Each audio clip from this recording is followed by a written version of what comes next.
Hi friends, मैं हूं आपका फ्रेंड्स विकास और आप सभी का वीडियो कॉन्सेप्ट क्लासेस में स्वागत है। दोस्तों, मैं इस वीडियो में क्लास 10th का साइंस सेट 1 2022 में जो सेट आया हुआ है दोस्तों, न्यू सेट में वे सेट लेकर आया हूं। इस सेट से दोस्तों एग्जाम में काफ़ी इंपॉर्टेंट क्वेश्चन बनेगा दोस्तों, तो आप वीडियो में अंत तक बने रहें। और साथ ही साथ इस चैप्टर से इस सेट से जो जो इम्पोर्टेंट क्वेश्चन 1 है, ठीक है, जो कि 40 मार्क्स का है दोस्तों। और इसमें जो आपको टाइम है दोस्तों वह 1.5 घंटा का टाइम मिलेगा, ठीक है। और साइंस का है और क्लास 10th का है, तो वीडियो में अंत तक बने रहें। देखिए, क्लास 10th का है और विज्ञान का है दोस्तों, ठीक है। और इसमें जो आपको टाइम मिलेगा वह 1.5 घंटा का टाइम मिलेगा। और जो क्वेश्चन प्रश्न रहेगा वह 14 रहेगा। और प्रत्येक प्रश्न आपका 1 मार्क्स का रहेगा दोस्तों, ठीक है, 1 मार्क्स का रहेगा। तो अब वीडियो में अंत तक बने रहे। तो चलिए वीडियो स्टार्ट करते हैं। देखिए दोस्तों, एक बार आप पढ़ लीजिए कि इसमें पहला क्या है कि सभी प्रश्न अनिवार्य उत्तर अनिवार्य है, ठीक है। उसके बाद दूसरा में है दोस्तों कि कुल प्रश्न 40 प्रश्न है। उसके बाद तीसरा में दोस्तों प्रत्येक प्रश्न के लिए एक अंक निर्धारित है। जो आपका प्रश्न है दोस्तों वह 1 मार्क्स का है। और फोर्थ में है दोस्तों आपका कि प्रत्येक प्रश्न 4 विकल्प दिए गए हैं। जो आपका प्रश्न रहेगा दोस्तों वह 4 विकल्प रहेगा और उसमें से आपको सही करना है, ठीक है दोस्तों। और इसमें जो 5 है दोस्तों, गलत उत्तर के लिए कोई अंक नहीं काटे जाएंगे, ठीक है। उसके बाद देखिए, ये साथ ही साथ में जो entrance exam polytechnic entrance exam जो हर साल होती है दोस्तों, उसके लिए भी इंपॉर्टेंट क्वेश्चन इसमें है दोस्तों, मैं साथ में बताऊंगा दोस्तों। तो आप वीडियो में अंत तक बने रहे। तो चलिए वीडियो स्टार्ट करते हैं। इसमें जो पहला प्रश्न है दोस्तों हम लोग का कि दाढ़ी बनाने में किस प्रकार के दर्पण का उपयोग किया जाता है। पहला प्रश्न है दोस्तों कि दाढ़ी बनाने में किस प्रकार के दर्पण का उपयोग किया जाता है। तो दोस्तों जो उपयोग किया जाता है वह हम लोग का है अवतल दर्पण दोस्तों, ठीक है। सेकंड प्रश्न है दोस्तों कि गोलीय दर्पण में फोकस दूरी एवं वक्रता त्रिज्या के बीच का संबंध क्या होता है दोस्तों। तो गोलीय दर्पण और वक्रता त्रिज्या के बीच का संबंध होता है, देखिए, गोलीय दर्पण की वक्रता त्रिज्या और गोलीय दर्पण की फोकस दूरी और वक्रता त्रिज्या पूछेगा तो F बराबर R/2, ये होगा आपका आंसर, ठीक है। उसके बाद देखिए प्रश्न 3 है हमारा कि प्रकाश का अपवर्तन की क्रिया में कौन सी भौतिक राशि अपरिवर्तित रहती है। तो इसका जो आंसर है दोस्तों वह आपका होगा ऑप्शन नंबर ए। तीसरा का ऑप्शन नंबर ए आवृत्ति, इसका आंसर होगा दोस्तों तीसरा का ए आवृत्ति, ठीक है दोस्तों। अब प्रश्न नंबर 4 देखेंगे दोस्तों। प्रश्न नंबर 4 है हमारा दोस्तों कि अवतल दर्पण से परावर्तन के बाद किरण किस बिंदु से होकर गुजरती है। तो दोस्तों जो इससे प्रश्न गुजरती है वह हमारा फोकस से होकर गुजरती है। अवतल दर्पण में जो किरण गुजरती है वापस वह फोकस से होकर गुजरती है। उसके बाद 5 किसी दर्पण से वस्तु को कहीं भी रखने से वस्तु के बराबर आकार का सीधा प्रतिबिंब बनाता है तो दर्पण होगा। तो दर्पण होता है दोस्तों आपका समतल दर्पण होता है दोस्तों, ठीक है। आप किसी भी प्रतिबिंब बनाइएगा यदि समान आकार का बनाना चाहते हैं बराबर और सीधा तो आपको समतल दर्पण में बनता है, ठीक है। उसके बाद प्रश्न नंबर 6 है आपका कि प्रकाश के अपवर्तन के कितने नियम हैं। तो आप जानते हो कि प्रकाश के अपवर्तन के 2 नियम हैं। प्रकाश के अपवर्तन पूछे या प्रकाश का परावर्तन पूछे तो इसका 2 नियम है दोस्तों, ठीक है। उसके बाद प्रश्न नंबर 7 देखेंगे। प्रश्न नंबर 7 में क्या है कि किसी गोलीय दर्पण की वक्रता त्रिज्या 50 सेंटीमीटर है तो उसकी फोकस दूरी क्या होगी। देखिए दोस्तों, इसका नोमेरिकल में नेक्स्ट वीडियो में आपको लाइट चैप्टर से जितना भी नोमेरिकल बनेगा दोस्तों मैं सभी टोटल नोमेरिकल नेक्स्ट वीडियो में डाल दूंगा, तो आप देख लीजिएगा, ठीक है। तो देखिए मैं ये वाला बता देता हूँ। इसी में आर दिया है 50 सेंटीमीटर, आर हमारा दिया है 50 सेंटीमीटर। उसके बाद हमको निकालना है इसमें फोकस दूरी। तो फोकस दूरी निकालना है तो F बराबर होता है दोस्तों R/2। तो R बराबर हमारा दिया है दोस्तों 50, ठीक है। अब बटा 2 करेंगे तो हमारे ये आ जाएगा 25 सेंटीमीटर आंसर। समझ में आ गया होगा दोस्तों, ठीक है। मैं नोमेरिकल लाइट चैप्टर से जितना भी नोमेरिकल है दोस्तों मैं सारा नोमेरिकल में इस नेक्स्ट वीडियो में बताऊंगा, तो आप वीडियो में अंत तक बने रहें, ठीक है दोस्तों। अभी इसका आंसर होगा दोस्तों 8 का कि 1 मीटर फोकस दूरी वाले उत्तर लेंस की क्षमता होगी। तो इसका आंसर है दोस्तों आपका option number B, option number B. अब बोलिए क्यों, तो क्यों इसमें देखिए है 1/f, ठीक है, डायोप्टर। तो 1/f इसमें 1 दिया है तो 1 से 1 काटिएगा तो आपका होगा कट जाएगा तो P इक्वल टू डायोप्टर। तो इसमें होगा आपका 1 डायोप्टर, 1 से 1 को काटेगा तो 1 ही आएगा, तो 1 डायोप्टर होगा आंसर। ठीक है। किसी उत्तल लेंस की फोकस दूरी हमेशा होती है, तो इसका जो फोकस दूरी होती है हमेशा होती है, उत्तल लेंस में फोकस दूरी धनात्मक होती है, याद रखिएगा। उत्तल लेंस में जो फोकस दूरी होती है वह हमेशा पॉजिटिव होती है उत्तल लेंस में। ठीक है। उसके बाद अवतल लेंस में जो होती है वह हमेशा अवतल में होती है दोस्तों नेगेटिव।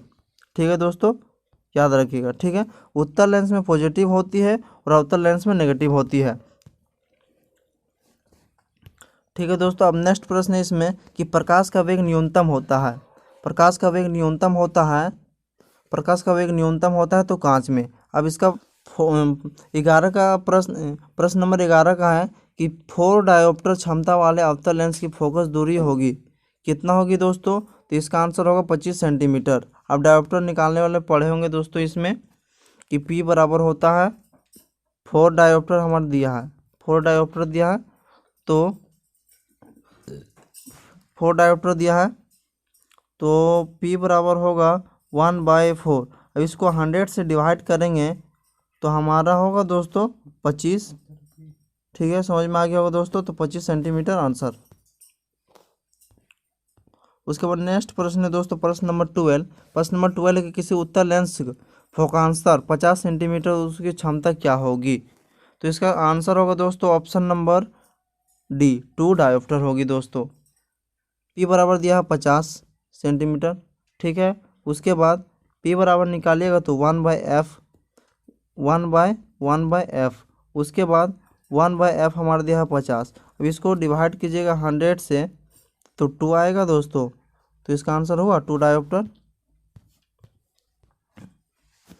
प्रश्न नंबर 13 दोस्तों प्रकाश का वेग सर्वाधिक होगा, तो प्रकाश का वेग जो सर्वाधिक होता है दोस्तों वह होता है निर्वात में। ठीक है दोस्तों। उसके बाद प्रश्न नंबर 14 है दोस्तों हमारा कि दिए गए प्रकरण में कौन सा ऊष्मक्षेपी होता है? तो इसका आंसर है दोस्तों आपका ऑप्शन नंबर ए, श्वसन होगा दोस्तों। ठीक है दोस्तों, अब प्रश्न नंबर 14 है आपका चिप्स के पैकेट में विकृत गंधीयता से बचाने के लिए कौन सी गैस डाली जाती है? तो आप जानते हो नाइट्रोजन गैस दोस्तों। यह प्रश्न आपका VBI है, पॉलिटेक्निक के व्यू से प्लस बोर्ड एग्जाम के व्यू से, तो याद रखिएगा। अब प्रश्न नंबर 16 देखिए, इसमें प्रश्न नंबर 16 है कि जंग लगना किस प्रकार की अभिक्रिया है? तो ये जानते होंगे दोस्तों कि जंग लगना आपका संयोजन अभिक्रिया है। अब प्रश्न नंबर 17 है दोस्तों आपका, इसमें प्रश्न नंबर 17 दिया गया है कि दिए गए अभिक्रिया में किस पदार्थ का उपचयन हो रहा है? तो इसका आंसर होगा दोस्तों आपका ऑप्शन नंबर बी। ठीक है, देखिए यहाँ क्या है ZNO, यहाँ C है Zn प्लस C है, तो इसमें क्या देख रहे हैं कि Zn साथ में है और यहाँ Zn साथ में प्लस O इधर, तो इसमें क्या हुआ विस्थापन हो गया। ठीक है, तो इसके जो आंसर है दोस्तों वह ऑप्शन नंबर सी है, ऑप्शन नंबर बी है।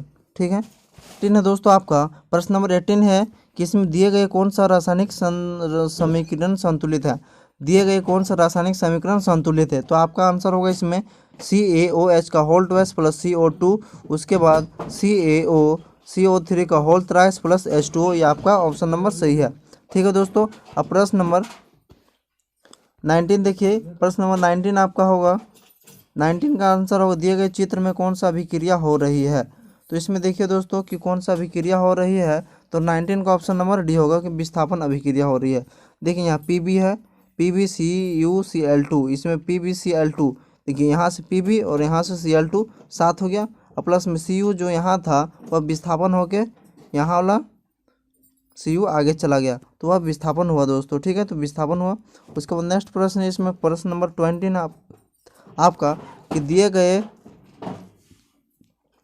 प्रश्न नंबर 20 है कि दिए गए पदार्थ में कौन सा गंधीय सूचक की तरह व्यवहार करता है? तो आप जानते होंगे कि इसका आंसर होगा आपका प्याज। ठीक, अब देखेंगे दोस्तों प्रश्न नंबर 20 कि हड्डियों को जोड़ने के लिए डॉक्टर किस लवण का प्रयोग करता है? तो आप जानते होंगे कि प्लास्टर ऑफ पेरिस का प्रयोग करता है, CaSO4 × 12H2O, ये होगा आपका आंसर। ठीक है दोस्तों। अब प्रश्न नंबर 22 देखेंगे कि विरंजक चूर्ण का सूत्र क्या है। तो विरंजक चूर्ण का सूत्र होता है दोस्तों कि CaOCl2 कैल्शियम क्लोराइड। ठीक है दोस्तों, यह पॉलिटेक्निक के व्यू से काफ़ी इंपॉर्टेंट है, तो इसको याद रखिएगा। ठीक है, अब देखेंगे प्रश्न नंबर 23। प्रश्न नंबर 23 है दोस्तों कि इस चित्र में कौन सा अभिक्रिया हो रही। तो इस चित्र में जो अभिक्रिया हो रही है दोस्तों, वह हो रही है वियोजन अभिक्रिया। ठीक है दोस्तों, वियोजन अभिक्रिया हो रही है। ठीक है, उसके बाद देखिए दोस्तों प्रश्न नंबर 24 दोस्तों। 24 में है कि टमाटर में कौन सा अम्ल पाया जाता है। तो आप जानते हैं कि ऑक्जेलिक अम्ल पाया जाता है। यह क्वेश्चन भी VVI है दोस्तों, VVI। ठीक है, प्रश्न नंबर 25 में क्या बोला कि तनुकरण प्रक्रिया में होता है। तो आप जानते हो कि तनुकरण में OH+ और OH- आयन सांद्र होता है। ठीक है दोस्तों, सांद्र यानी इसमें होता है कि आंद्र H+ और OH- आयन के सांद्रण में कमी। ठीक है, प्रश्न नंबर 13। 25 का ऑप्शन नंबर 3। ठीक है, अब देखेंगे 26 का है इसमें आपका कि निम्नलिखित में से प्रकाशीय वियोजन का उदाहरण है। तो प्रकाशीय वियोजन का उदाहरण है यह आपका होगा ऑप्शन नंबर A। ठीक है, प्रश्न नंबर 27 है दोस्तों कि अमीबा किस अंग से भोजन ग्रहण करता है। तो आप जानते होंगे कि कुटपाद से करता है, कुटपाद से। ठीक है दोस्तों, अब प्रश्न नंबर 28 नंबर है दोस्तों इसमें कि पाचन प्रक्रिया में वसा का इमल्सीकरण कौन करता है। तो पित्त करता है। उसके बाद 29 नंबर प्रश्न है। 29 नंबर प्रश्न, निम्नलिखित में से किस जीव में स्वपोषी पोषण होता है। तो आप जानते होंगे कि यह है आम। ठीक है, इसका आंसर ऑप्शन नंबर D होगा। अब प्रश्न नंबर 13 है कि मानव हृदय में कितने कोष्ठक होते हैं। तो मानव हृदय में 4 कोष्ठक होते हैं। ठीक है, प्रश्न याद रखिए। उसके बाद देखिए श्वसन वर्णक किसे कहते हैं। श्वसन वर्णक किसे कहते हैं। तो क्लोरोफिल को क्यों कहते हैं दोस्तों। तो देखिए क्लोरोफिल जो है यह पत्ता जो होता है वो क्लोरोफिल के कारण ही हरा होता है। ठीक है,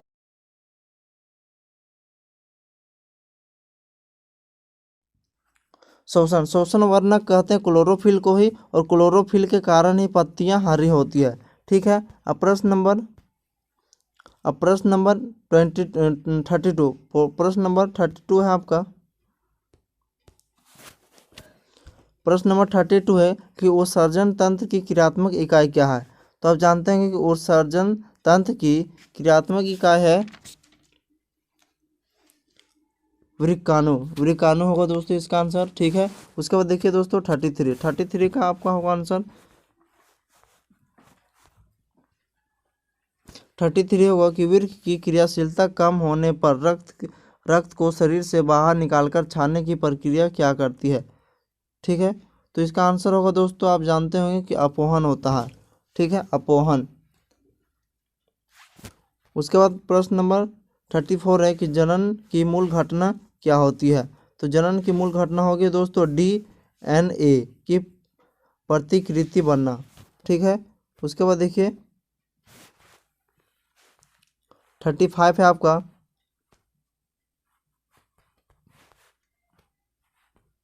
35 की दिया गया चित्र में किस प्रकार के जनन को दर्शाता है। तो इसमें दर्शाता है दोस्तों विखंडन। ठीक है, नर युग्म तथा मादा युग्म के संलयन को क्या कहते हैं। तो इसका आंसर है दोस्तों वह है आपका ऑप्शन नंबर A, निषेचन। ठीक है, अब देखिए 37 नंबर के लड़कों को यौनावस्था के लक्षणों का नियंत्रण कौन सा हार्मोन करता है। तो वो जानते हैं कि कौन सा करता है। तो टेस्टोस्टेरोन। ठीक है, अब 30 का आंसर होगा आपका कि इसमें शोर स्थिरांक का मान कितना होता है। तो आप जानते होंगे शोर स्थिरांक का मान है जो वह ऑप्शन नंबर ये होगा दोस्तों इसका 1.4 किलोवाट पर मीटर स्क्वायर। ठीक है, याद रखिएगा, ये भी पॉलिटेक्निक के व्यू से काफ़ी इंपॉर्टेंट है, प्लस एग्जाम के व्यू से भी। अब प्रश्न नंबर 39 है कि जैव गैस का मुख्य घटक क्या है। तो जैव गैस का मुख्य घटक है दोस्तों आपका मीथेन। ठीक है दोस्तों, उसके बाद जो कि बैलून वगैरह से में भरे जाते हैं। उसके बाद प्रश्न नंबर 40 है आपका कि महासागरीय तापीय ऊर्जा प्राप्त करने के लिए महासागर पृष्ठ के जल ताप और 2 मीटर की गहराई के जल ताप के कितना अंतर होना चाहिए। तो आप जानते हैं कि इसका होगा 20 डिग्री सेल्सियस। तो आपको